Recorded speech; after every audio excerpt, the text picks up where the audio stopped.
Hello and welcome to a corner of my room where you can see more of my mess. There's just not enough light over there by the bookshelf, so I'm trying this out.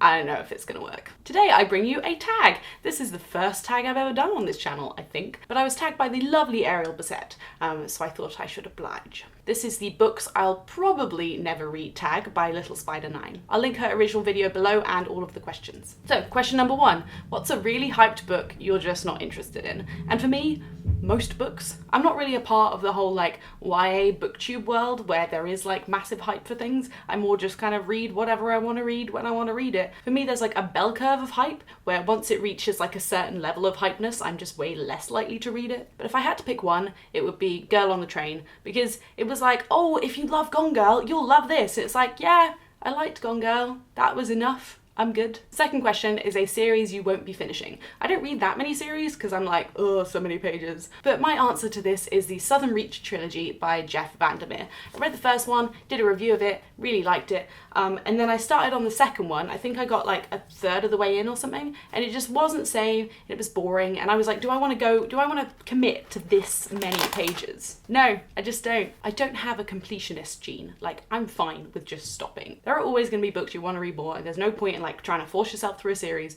just to like have finished it. When I was like looking at these questions and trying to figure out what my answers would be, I was like looking at my shelves, and like about half of the books that I haven't read, I've at least tried to read, and I really should get rid of them because I don't need that lingering around. But if you're not feeling it, just stop. That's fine. It's fine. You don't have to feel guilty about not finishing a book that you're not enjoying. The third question is a classic that you're just not interested in. You can just about see from here that I have like a stack of Penguin classics, like the Black Spine ones, and I usually refer to them as like my aspirational reads. I want to be the kind of person that has read those books without actually having to go through the process of reading them. Main example is Moby Dick. This is just massive. I feel like I've read the first chapter like maybe 5 times, but I don't want to read it. I just want to have read it. And that's a really bad attitude going to a book, isn't it? You're never going to enjoy something if you force yourself to read it. So probably this one. Question number 4 is genres you've never read.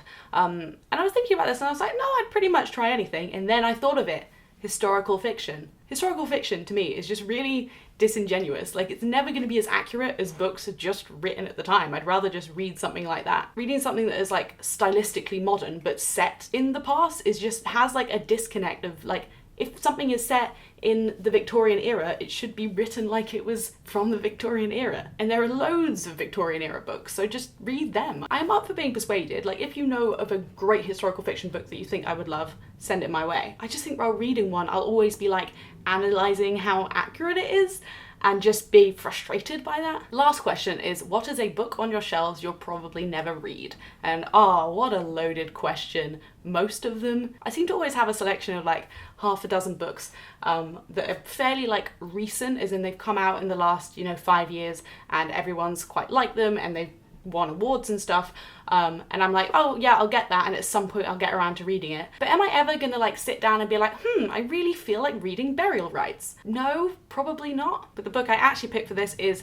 The Late Hector Kipling by David Thewlis. And you're thinking, oh, David Thewlis, that name sounds familiar. Yeah, it's because he played Lupin in Harry Potter. I went through a phase about 5 years ago of being like really obsessed with David Thewlis. I went to uni really near where he lived, or at least I thought where he lived. I just had dreams of running into him in a cafe. Anyway, he wrote a book about this guy, Hector Kipling. It's fiction. He was an artist and he's gonna die, and I don't know. According to my dog ears, I read 13 pages of it. There's just not going to be a point in the future that I care more about David Thewlis than I do right now. Like, I think that's a downward trend. No offense, David. So the likelihood that I'm ever going to be like, oh, this is the number one thing out of everything on my shelves I want to read right now, quite low. This has been fun to make. I have quite a bit of like shame about like owning books I don't think I'm going to read and stuff, which I'm trying to actively quash because shame is the worst thing and is never productive. But it's really nice to not have to be like, oh, I'm like so studious and I'm reading all these books. It's like, no, some I just, no, not interested. It feels really healthy to talk about books that you